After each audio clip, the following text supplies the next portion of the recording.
Welcome to the Quantum Biology Collective podcast, where we break down the practical strategies of this emerging science, starting with healthy light habits and going wherever the quantum superhighway takes us. This is your host, executive and life coach Meredith Oak, with a quick reminder that podcasts are conversations, not consultations, and definitely not medical advice. We're here for informational purposes only. To follow up with our amazing guests, please do check out the show notes, and to stay in the loop with the QBC podcast, join our email list, also linked in the show notes. All right. If you haven't already, I do highly encourage you to please go check out our new QBC podcast website. It's at qbcpod.com, qbcpod.com. It's just a fun way to sift through and browse past episodes, maybe find a gem that you missed. And also it links to our new private community. I will be giving more updates on that. But basically, I think we are at a moment in time where it's really important for us to have, and by us, I mean people interested in new paradigms, interested in anything sort of outside of the mainstream, to have private spaces where those ideas and concepts can be freely discussed in good faith, without any kind of fear of trolls or censorship or whatever else is going on, random sites being taken down, accounts being closed. Like you just never know. So we've decided it's really important and time to do that. So check that out. There's a link inside of the qbcpod.com. There's a link to the free community. Come on in there. We're just getting going, but it's going to be super fun with lots going on. So if you follow us on social media and listen to this podcast, you definitely want to be inside there. Okay, so my guest today is Dr. Kelsey Dexter. We had such a lovely chat. Kelsey is a physician in Tennessee in the southern United States. And although she's had a lifelong interest in alternative health, she works for her job. She works in a very traditional medical framework and with a very traditional medical employer, and sees patients who, to put it bluntly, really have absolutely no idea how to take care of themselves in terms of their health. And it was really eye-opening for me, and I think it will be for you, to remember how well we're doing, right? Like we're working so hard. We're trying so hard. We're doing all of the things to educate ourselves. And there are people out there who don't have any of this guidance or information and maybe aren't even open to it. Who knows? But it's really worth remembering. And I titled this episode, like, you're doing better than you think you are, because you are. I'm sorry, but if you're listening to podcasts like this, if you listen to this, I know you probably listen to dozens of others, which is wonderful.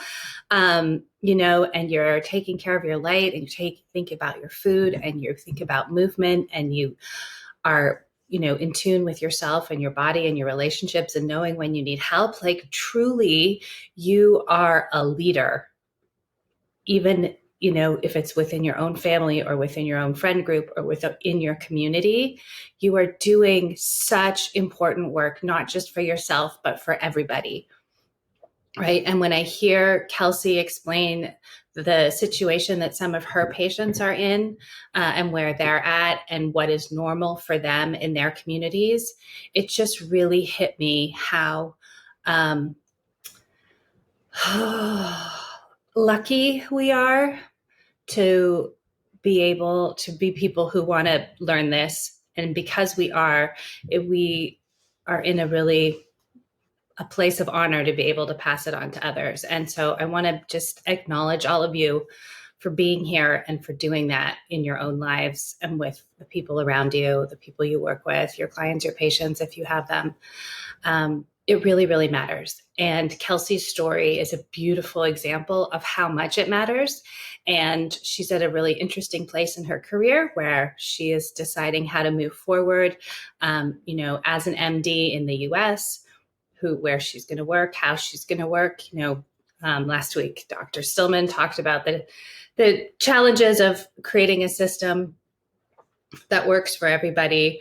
And, Kelsey is navigating a similar thing right now. So this is all work in progress. We're building the future we want to see. We're building the systems we want to use that ideally work well for everybody.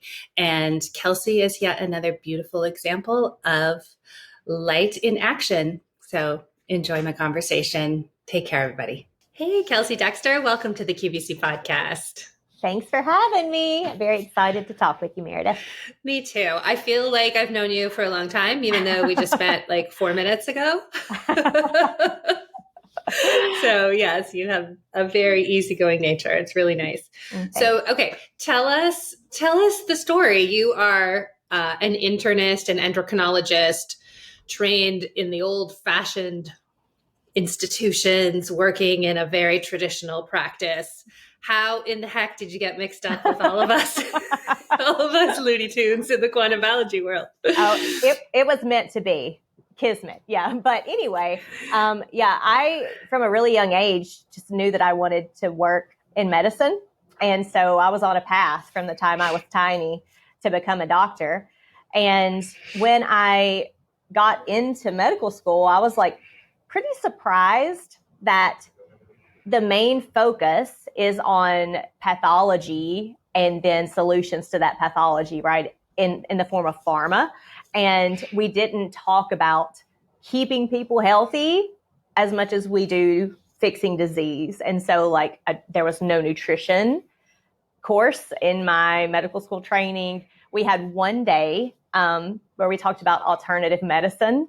And I just remember a lot of my classmates thinking it was a joke. Like, it was insane. Just this crazy environment. And I was taking note of this the entire time. And I actually went into medical school thinking that I was going to be a dermatologist, because funny enough, I've had this preoccupation with like skin health and the sun since I was really young. Really? Yeah, really. That's crazy. I will say aggressively sun avoidant since I was probably about 13 years old.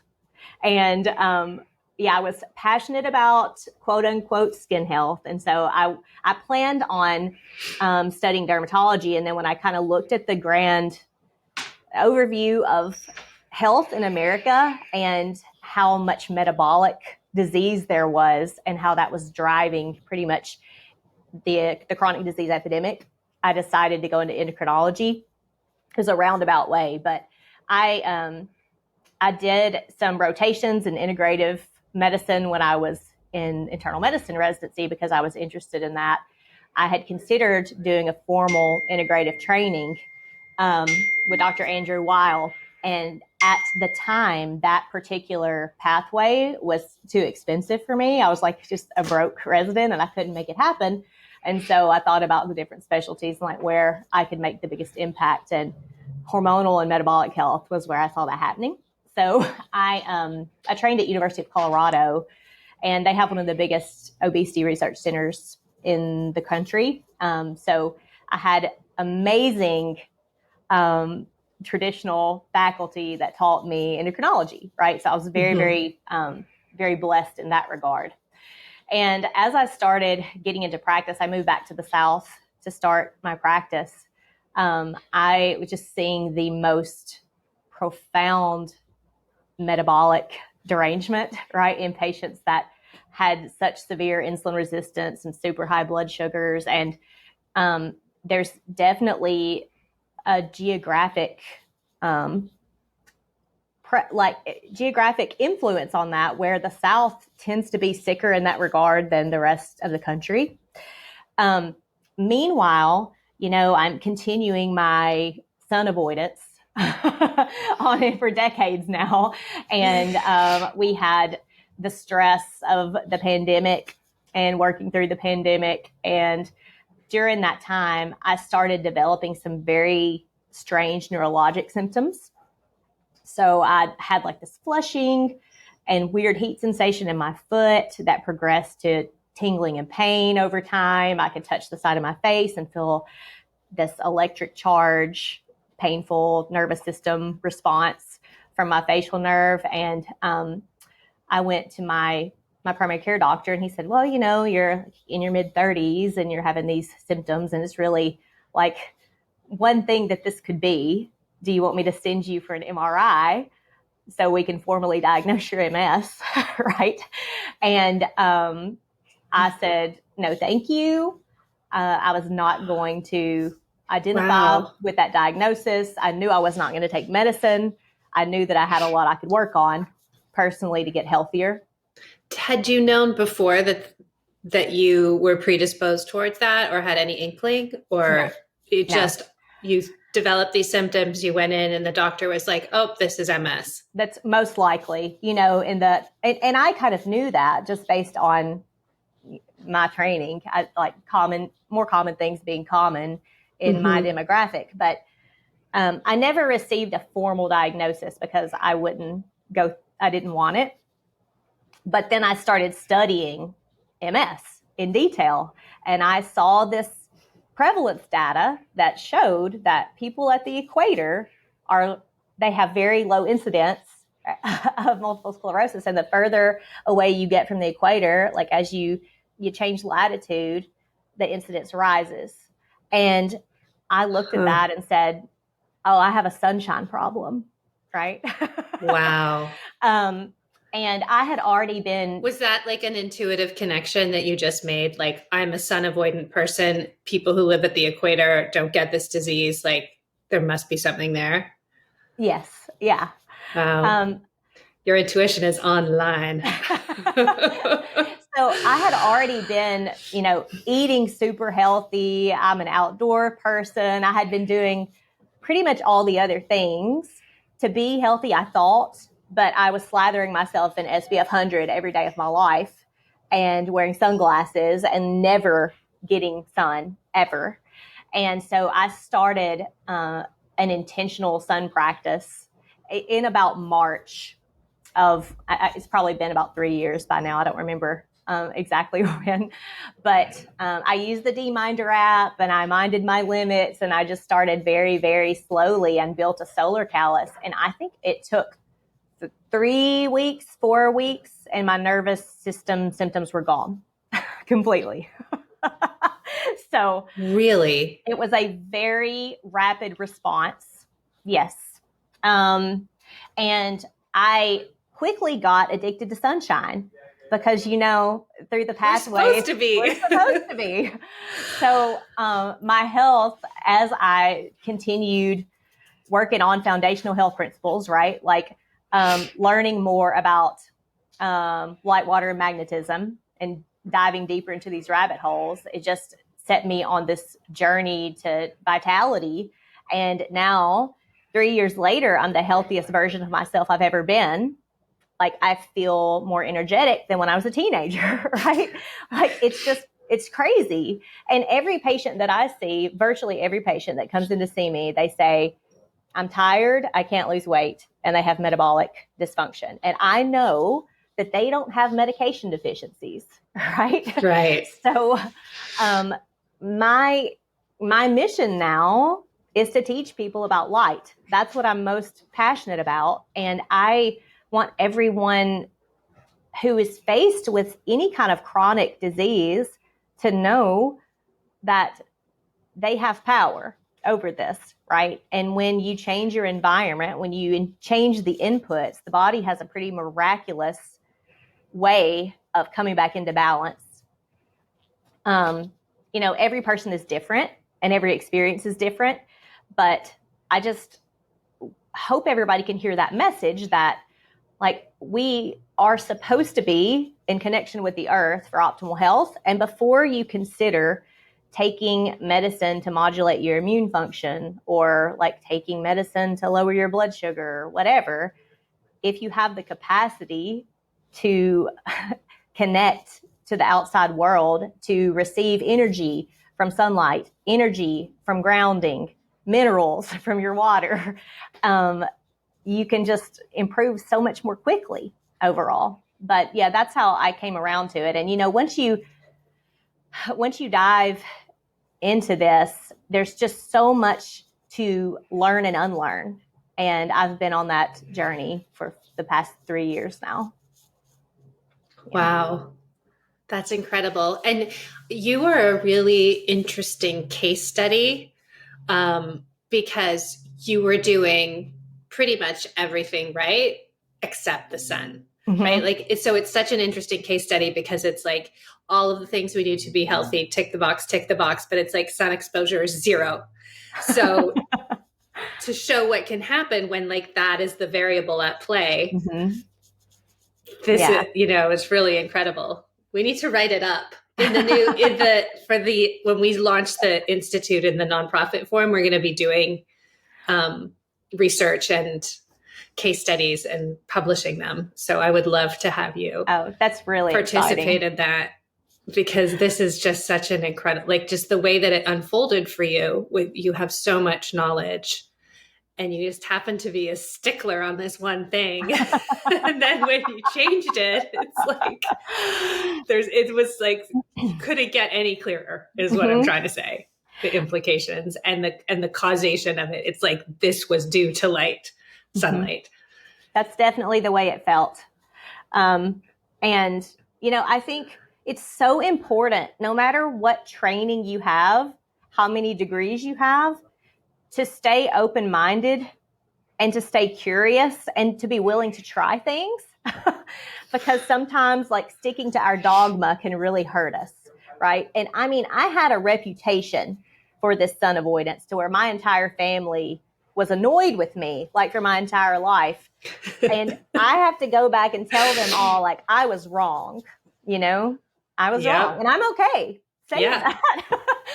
Because when we know better, we can do better. Absolutely. Yeah. Absolutely. And it's funny, I was the same way.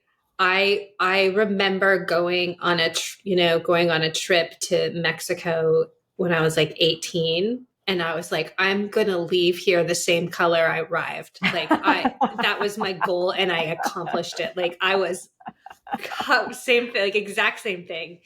And it was actually a woman who did cosmetic, facials and stuff. I went to see her. She was 60-something-year-old Hungarian woman who'd been trained in Hungary. And I went to her for my skin, and she yelled at me. She was like, "The sun is life. You need sun. Lie out in the sun, preferably naked." And I was like, oh. And after that, I was much less of a stickler.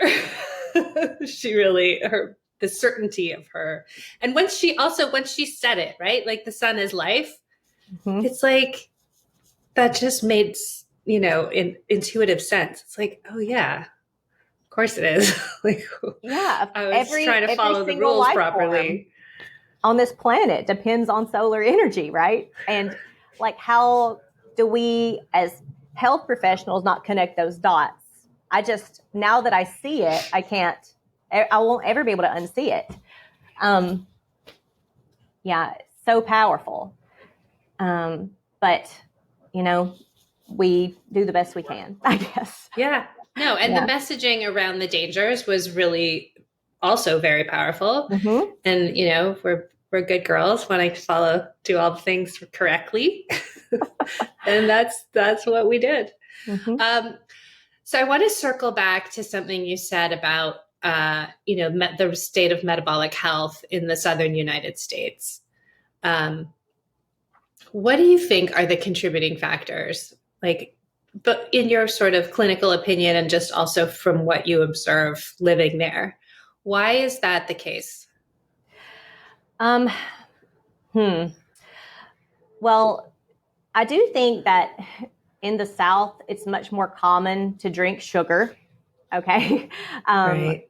Yeah. So diet plays a really big part in our health issues in the Southeast.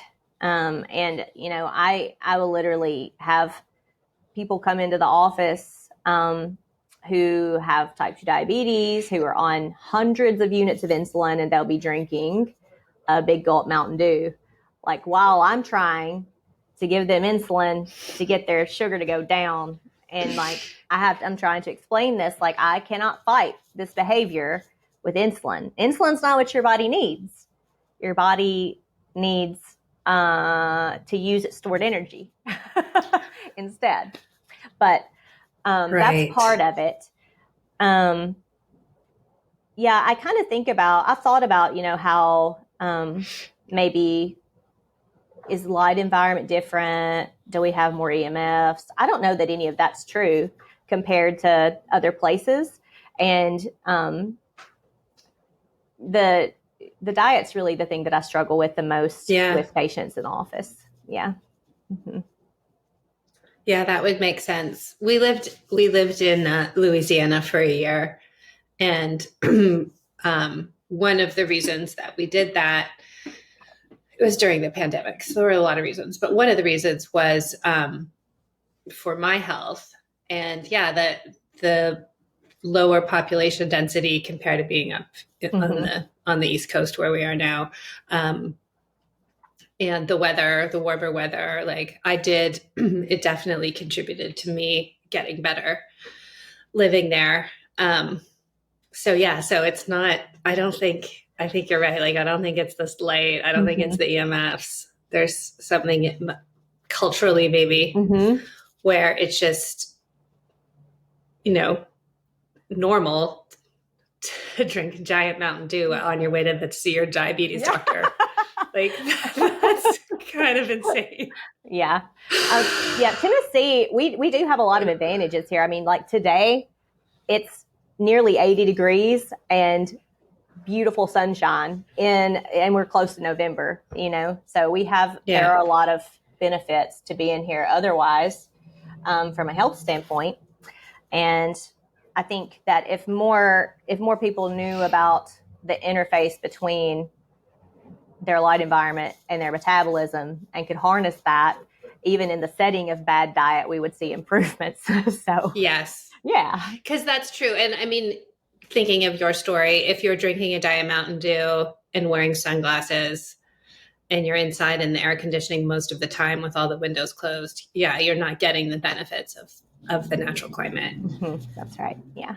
Right. Okay. So tell me about your experience. You've had a lifelong interest in integrative health. It sounds like you've now layered on the light and quantum biology piece, but you're still mostly working in the old paradigm. Tell me sort of what that experience is like for you, the cognitive dissonance, and what it's spurring you to do, and what changes are coming. So, I think many conventionally trained doctors are interested in preventative health, and we have a system problem, right? Where to keep an office open, if patients are using insurance for payment, we have to see many, many people per day. And if you are only able to schedule 15-minute visits with people who need to talk about many different facets of lifestyle to improve a single issue, it just can't happen in one visit. So that's been my biggest frustration. And actually, my first job that I took out of fellowship, the clinic was sort of subsidized with medical research. And so we were able to spend more time with our patients in clinic. So every new patient that I saw, I spent an hour with, and it was incredible. So that was the taste that I got whenever I started practicing out of fellowship. And then I moved back, that was in North Carolina, and I moved back here to more of a traditional type of practice where, I'm seeing people in 20 minutes, every 20 minutes or so, a new person. And when you only have that much time allotted, really all you can do is titrate medicine, unless you have a plan and you address something specific every time they come back to see you, right? So I've kind of learned this over time that's smart. I view the doctor-patient relationship as a partnership, and I'm not there to tell anyone what to do. I am there to give people options and meet them where they are, right? So I have patients that come in who are very excited to work on sleep and their light environment and their hydration, et cetera. And then I have patients who are not ready to make any moves on their own behalf except for taking a medicine I tell them to take. So I can tell who those people are based on conversation. And most patients that come to see me end up saying, oh, I learned something every time I come here, something new, right? But I keep track of what we talk about and move on to the next topic. And I have some handouts and things that I try to integrate to sort of just plant the seed of some of these ideas of, foundational health that they might not know about. And it's just teaching about light environment is probably the most challenging thing, because the common paradigm, the common narrative is that the sun is harmful, and that's what they're hearing from their other doctors. And so I have to prove to them in some way that they can trust me when I say that the sun is good for them, even though I feel like intuitively most people know this deep down. But, often when I try to get patients to go out at sunrise or UVA rise or do any of these practices that we know help metabolic and hormone health, I hear, I can't tolerate the heat. My father had a melanoma. I'm not sitting in the sun. I'm not an outside person. What else? Yeah. I'm allergic to sunshine. I've heard a lot. Over the past few years. So, but I'm really most interested in working with people who want to get better, right? Who don't just want to quote unquote manage a chronic disease, but who want to do everything possible to feel their best with the least amount of medication. So, I'm working on transitioning to a different practice model over time that allows me to really do deep dives with patients who are ready to tackle their chronic health conditions. And I've kind of got it in the start with that, and it's been really, really rewarding. And I'm hoping that, I respect my colleagues, my traditionally trained Western medicine colleagues. I know what the depth of training that they've had. I know the torture that is medical school, residency, and fellowship. It's like an initiation, talk about disrupted circadian health also, like the worst in the world. But once you get into this system where you have tons of student loan debt, you're working for a hospital system, they are paying they're writing your check every month, right? And they tell you that you have to see 30 patients a day, and there's no way that you can keep your head above water if you don't just titrate medicine and check off these different guidelines or like whatever that we're trying to impact for community health. This world is kind of crazy where, there is global reimbursement from Medicare if a certain number of your patients with diabetes are on statin therapy, for instance, or like you have a certain number that have their blood pressure below a benchmark. And so the insurance companies look at these big outcomes, and then they will pay doctors based on whether or not they're meeting those guidelines that are set forth. And so if you are not taking the time to read studies and look up from your computer and say, like, am I helping people, and why are our health outcomes not better overall, even though we're treating the blood pressure and we're prescribing statins, et cetera, then you won't ever find the key, right? You won't ever be able to find your way out. And I don't know that that most practitioners think that they could even do something different, right? Because it can really feel like you're stuck. So I hope that I can sort of prove that this is possible, and I can show other people that patients do want to do better, and they want to learn, and they want to be healthy, and they will follow doctors who are trying to help get them there. Because it's very easy to get burned out and jaded in the medical field. Yeah. Absolutely. I recently did an interview with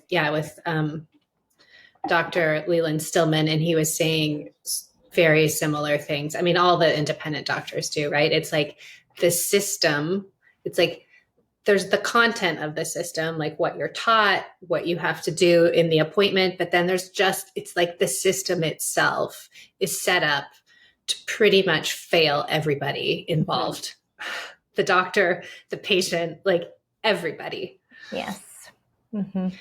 Yeah. And I think there's a definitely a wave coming of physicians who are like, wait a minute, like I can do something else. I can set up. I don't have to work with inside the system. And as you said, it just takes that spark. So maybe the spark is because they're burned out, or maybe the spark is because they read different research, or they meet somebody who's doing it. But I really think we're on the cusp of just a huge number of doctors saying, like, I'm not doing this. And you reminded me too, I was talking to a medical resident a few years ago, and he was like, I'm pretty sure I'm the only one on the entire, like, of all the residents at the hospital, I'm pretty sure I'm the only one who's not medicated in some way, like either with sleeping pills or SSRIs or anti-anxiety or something. He's like, every single person who's in this system and doing this job is falling apart. Mm-hmm. Yeah. And we go to them for healing. Yeah, I think that's really interesting too. I know a lot of physicians and practitioners, and I don't know many that are ultimately healthy, same kind of situation. But that speaks volumes, right? Yeah. Yeah. And so I think like the bright spot is that we live in a world where, reality is somewhat flexible. We don't like it, we could change it. So good for you for doing that. Mm-hmm. Okay. So pretend I'm a new patient and I'm into it. I'm like, okay, Dr. Dexter, tell me all the things. How do you, just in a general way, like how would you explain to somebody who doesn't have a ton of scientific background, like how our biology really works? Well, the framework that I usually go back to is anabolic versus catabolic states, right? So if our body is in either a state of growth and building itself and getting larger, it's in a state of repair and breakdown and getting rid of old tissue, et cetera. So one of the things that I always talk about first is insulin and insulin resistance and how that impacts chronic disease. And that's something that patients generally get when I explain that, our ancestors, whenever there was a lot of nutritional abundance in the summers, there's fruit around, we have natural sugars. It's a time of growth and storage. And then the winter, when carbs would be very hard to find, most likely we'd be eating proteins and fats and maybe some root vegetables, would be a time of ketosis and fat breakdown and repair. And then in our modern society, we don't really allow, because we're just like everybody can eat whatever they want, whenever they want, because we ship food from all around the world. Nobody ever allows for that period of digestive rest or for a low carb state where their body can get into a breakdown repair mode. So we often work on trying to allow that by cutting out processed food, especially carbs at breakfast, eating a small supper. We talk about extending the overnight fasting window. And, most people that I see the first time, they never go 8 hours without eating. So usually starting really 12 hours overnight is a big deal. Not even 8 hours without eating. Not even 8 hours. No. There are lots. So of are we talking snacks. like we're snacking right up till bedtime, or like, I'm just trying to understand how you would go. Waking in the middle of the night and eating also. Really? Yeah. It's pretty wild. Kelsey's like, oh, Meredith, you have no idea.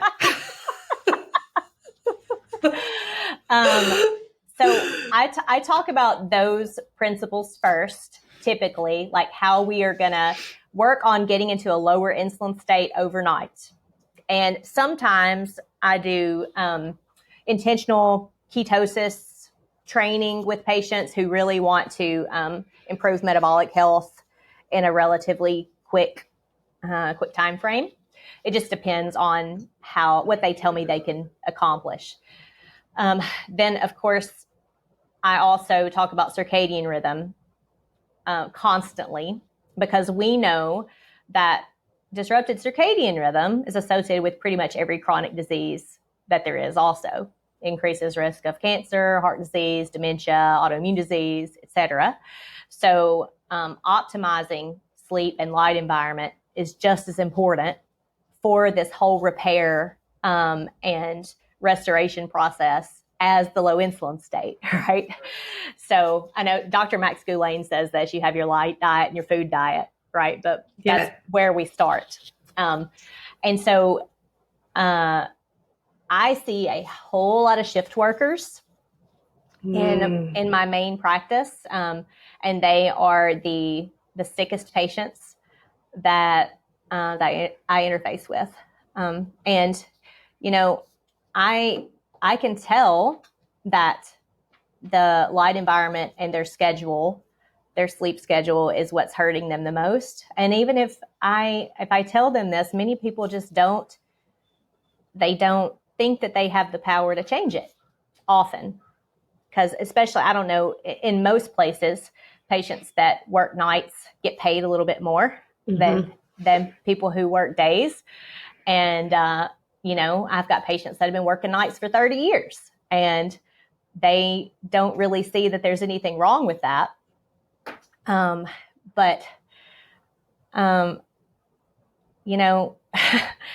This is a little bit harsh to say, I guess, but, we live there's not only survival of the fittest in nature, but there's also, survival of the wisest. And so, like, when people understand that they have the power to change their situation and they actually do that in the name of health, that person's going to do better from a long-term disease management standpoint. And I try my best to encourage people in that way, to say that, we live in a time where we have a lot of choices, and everything we do is a choice. So, how far are you going to go? What can you do to improve your health? Like, do you really want to feel better? Do you really want to get rid of this diabetes? You're probably going to have to stop working nights, in the long run. But I also recognize that our shift workers are necessary in some fields, right? So like, I've worked in hospitals pretty much my entire career, and there are patients there that need care. And so somebody has to be there. And then I think about how we could change systems to help those people be healthier overall, how we could install circadian friendly lighting in hospitals, how we could put blue light blocking glasses on every nurse or tech in the hospital, how we could change the temperature of screens so that they don't have to look at blue light overnight. This will help patients too, right? And then maybe a schedule that rotates. So a person only had to do one night shift every month or something like that. I just think there are ways that we could do so much better in these businesses and these arenas where we have to have people that are there to take care of others. And how do we take care of them? Yeah. And I know that there are folks that are talking about that, and hopefully we'll have some examples of change and possibility that can pave the way eventually. Yeah, I think it's coming, because it's first, there needs to be an acknowledgement that there's a problem. And right now, currently, it's not acknowledged that there was a problem. Like, I remember there was a big movement to get healthier food into hospitals. I don't know if that panned out for all hospitals, but I do know that it made a difference, because eventually the idea of nutrition mattering made it through into the policy making. And so I think with light, it's like we just need to get to that critical point where, as a society, we're like, this is a real problem. And then, yeah, as you said, there could be lots of ways to manage that problem to mitigate its worst outcomes. But right now, it's like it's not even seen as a problem, except by a handful of people. Well, it's interesting to me how much overwhelming data there is that shift work is so damaging to health. And we know that circadian dysregulation has to do largely with light. And it just is kind of baffling to me that nobody in charge is looking at this data and saying, oh, how can we protect our employees? But again, I think sometimes people get so deep in their own hamster wheel of their lives that all they can do is they're just surviving. They're not thinking and letting having expansive thoughts and how am I going to change the world? They're not thinking about that. They're thinking about how am I going to get enough sleep tonight, or how am I going to, pay my bills? So anyway. Yeah, no, it's true. Unless there's some kind of pressure or urgency, right? Unless it's somebody's job to, step back and take a look. And some organizations are good at doing that, right? Like they'll do an annual retreat and they'll step back. They'll be like, "What's working well? What's not working? Where do we want to go? How do we get there? Like, where are our blind spots?"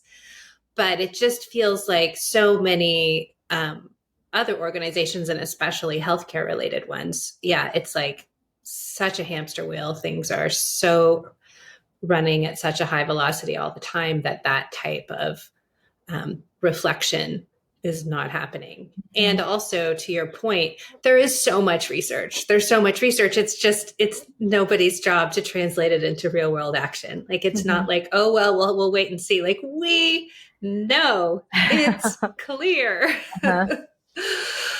Yeah. And go ahead. Well, I've worked in a lot of different healthcare organizations, and I don't remember any administration ever looking at the health of the employees and saying, can we do anything to make this better? I know the hospital here has a diabetes program for their employees where they pay for all their medications and their yearly testing and such, but nobody is stepping back and saying, are our employees healthy, and how can we make this better? Not only, to improve employee retention and satisfaction, but set an example overall. I think about that a lot in my general practice. I look around and I know that most of the people that work in our office have their own chronic health issues.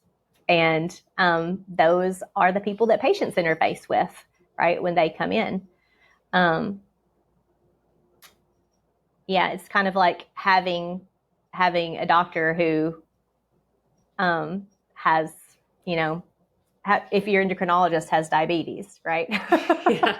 I don't know. It's just a little bit, it's a little bit wild overall. Yeah. I mean, it's true. Like you wouldn't go to a fitness trainer who had no muscles and no capacity to work out. Yeah. You need, but then again, I guess if it's all titrated to prescriptions, nobody cares. Mm-hmm. Except us. We care. We care. Kelsey cares. And I think sort of what you were saying too about how we need that time, we need that space to reflect. We need to be able to have these kinds of thoughts, and even and for your patients, just the idea that they have agency over their health needs to occur to them. It needs to be a real thing. And so I wanted to talk to you about the power of our thoughts on our health, because I know that that's something that you believe in. You had a really beautiful video on Instagram where you're like, you walk around going, I'm fat, sick, and tired. I'm fat, sick, and tired. Like you are running that program. Mm-hmm. Now, tell me a little bit about that and how, your belief in the power of our thoughts has, I would imagine, been strengthened by studying quantum biology. Oh, yeah. So in Western medicine, everybody knows about the placebo effect, right? Because every drug that's tested, every intervention that's done, we do randomized controlled trials so that we can prove that it works better than placebo, because everybody knows that placebo causes physical changes, biologic improvements. And with that in mind, if I give somebody in my clinic, if I give them any kind of intervention or pill or supplement, and I say with confidence that this is going to help you, and then they believe that, the chances are it's actually going to help them in some way. And if I tell someone, oh, this Ozempic is really likely to cause you to have nausea and vomiting, it could cause pancreatitis, look really closely for these side effects, they're pretty common, right? Then they're a lot more likely to have a side effect. So I see different types of people all the time, and some that I really think about a lot that identify with their illness deeply. Like, I am a person that has diabetes. I'm a person that has lupus. I hurt every day. And this is part of the identity that they create. And they are the hardest people to treat because, the mind is so, so powerful. If you can't see yourself well, if you can't envision your healthiest self, then it's very unlikely that you'll ever get there. That's the first thing that I talk about with patients who are trying to lose weight too, because, they walk into the office and they say, I'm overweight, I'm fat. I look in the mirror, I say I'm fat.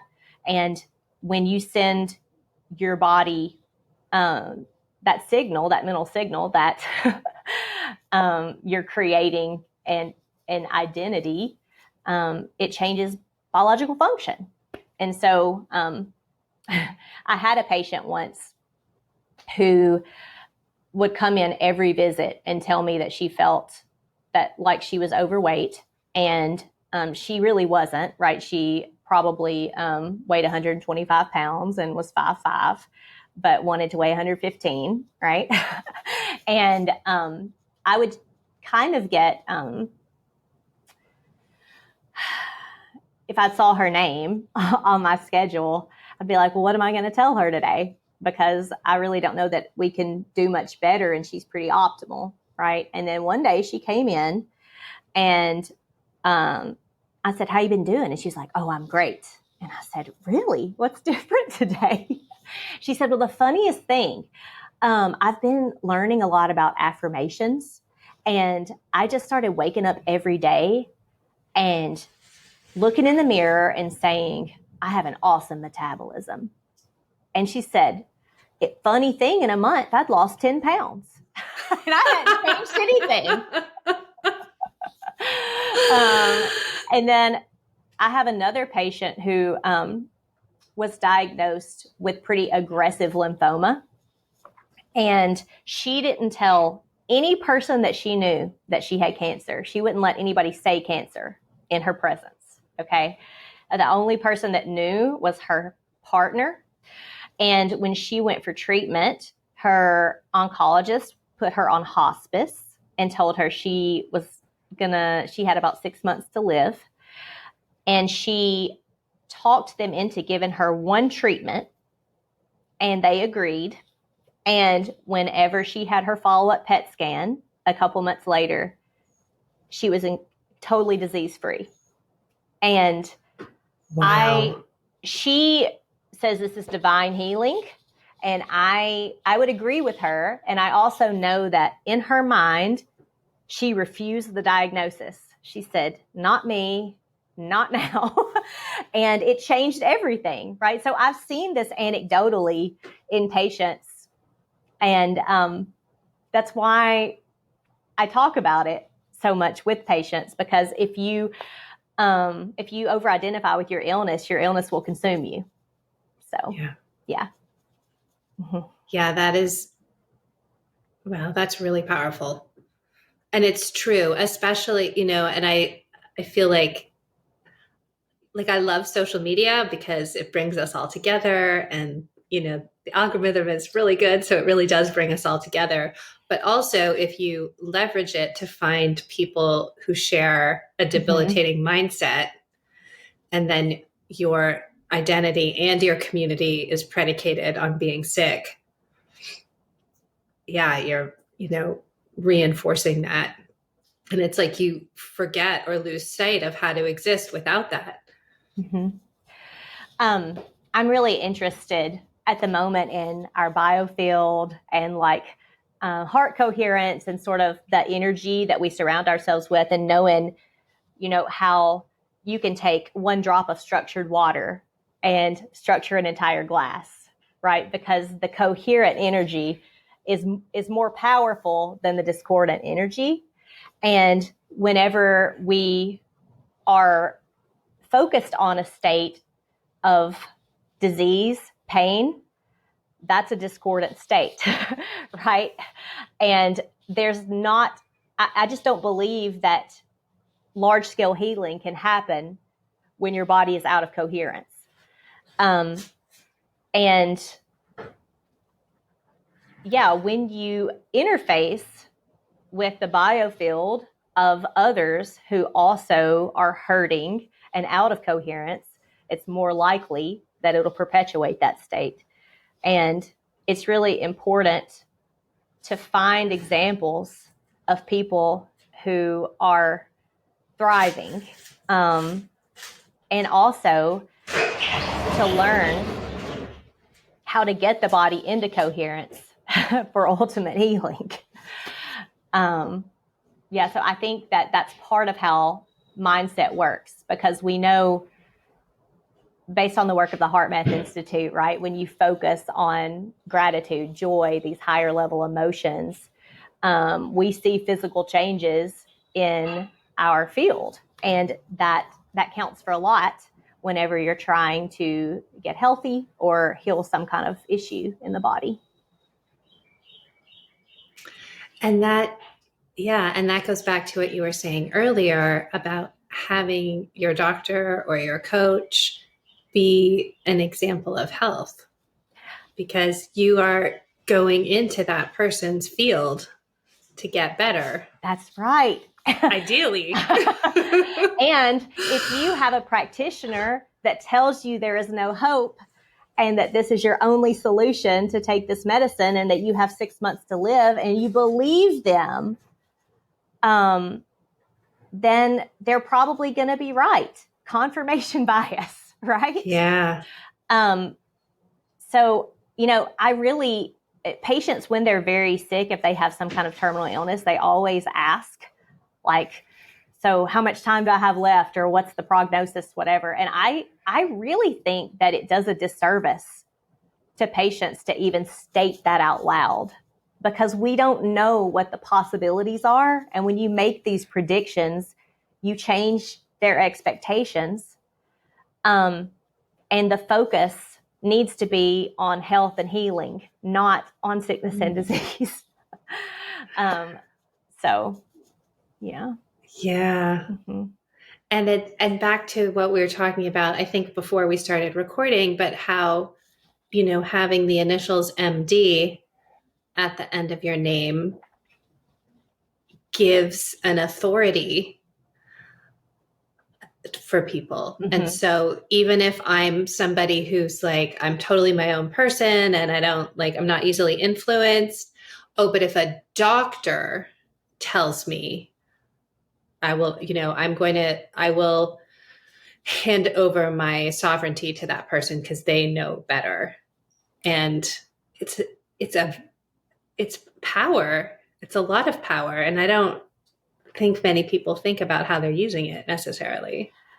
I think that it's subconscious in some way for both patients and providers. And it, like I told you before, it kind of makes me irritated because I know that there are many people in the world who have much more health knowledge than I do that don't have MDs, right?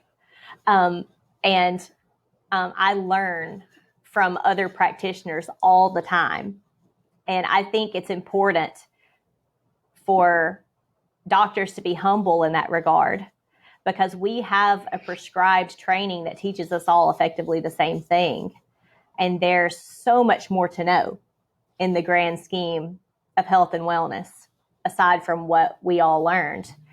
And I think it's a little bit unfortunate that having a degree gives this sort of innate authority, this confirmation of truth or whatever when a doctor says something, because there's so many that have degrees that that haven't learned anything new in many, many years, Right.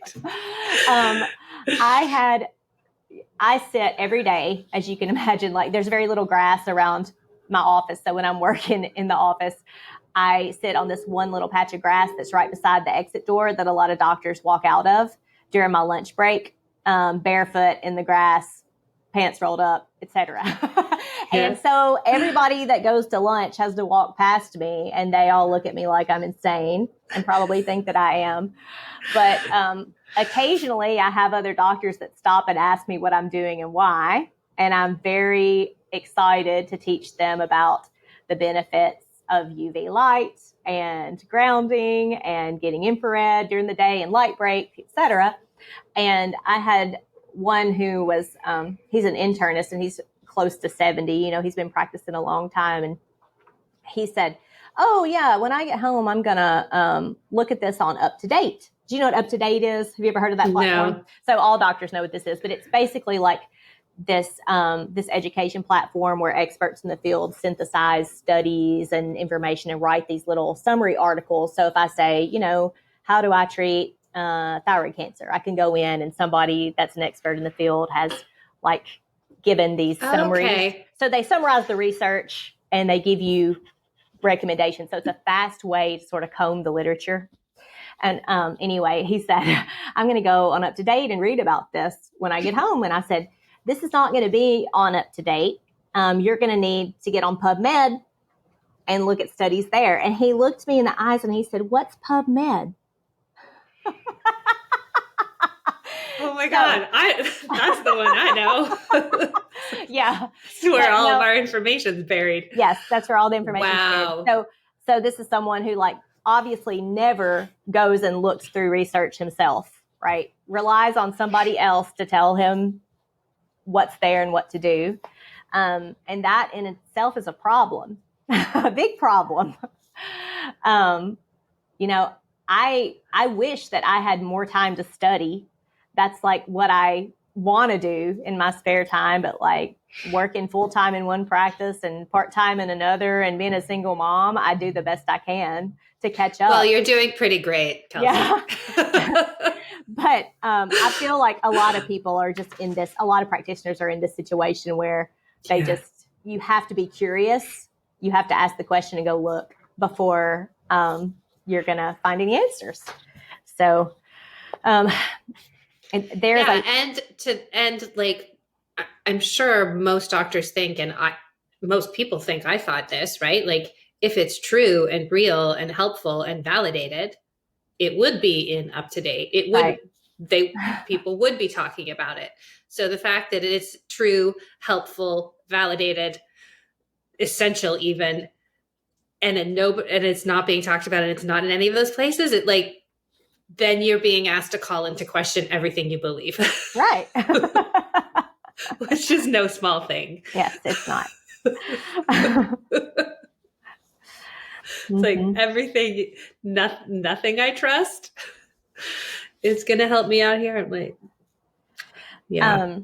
Well, I do think it takes a certain type of personality, you know, someone who's open to new experience and open-minded, and a humility to be able to say, I've been doing things wrong this whole time, when you learn new information.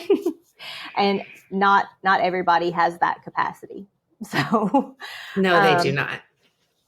Yeah, but it's a very important characteristic in order to grow, to evolve, is to be open to new ideas and to be receptive, even if you don't have to agree. But we listen to each other and we learn from each other, and you don't, and doctors can learn from people who aren't doctors about health. And I think that that's a really important concept that needs to be understood. I just think it's funny in social media. Like, I see all these brilliant health influencers that have studied health for decades, right? And they make some comment, and somebody will come in, or they make some beautiful post, and somebody will comment and say, "You have no authority to say this. Are you a doctor?" Right? And it drives me crazy. And just so you know, every time I see that, I go and I say, well, you don't have to be a doctor to learn. Knowledge is free, and I'm a doctor, and I'm learning from this person, right? So anyway. Oh, Kelsey, good for you. That's amazing. But I really feel like with the decentralization of healthcare, like, MD is going to mean nothing in some time, right? Because when people figure out that they can be their own healers, so when they figure out that environment and light and minerals and all these things make more difference in health, and they learn how to capture that, the doctors will be around for the broken bones and to sew up lacerations and the disease that doesn't respond or whatever. But we can all really work together to build a new paradigm of health that's not centered on the medicine and management of chronic disease, right? And that's what I want to see happen. Yeah. Oh, I love that. That's a beautiful place to end. What an amazing vision.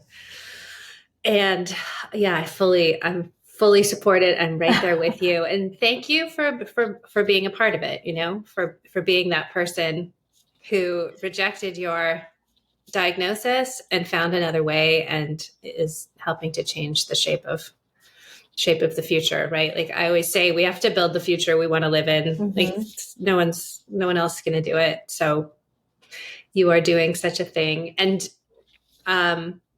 so for people, if they wanted to work with you, you will be soon in an integrative practice in Nashville. Is that correct?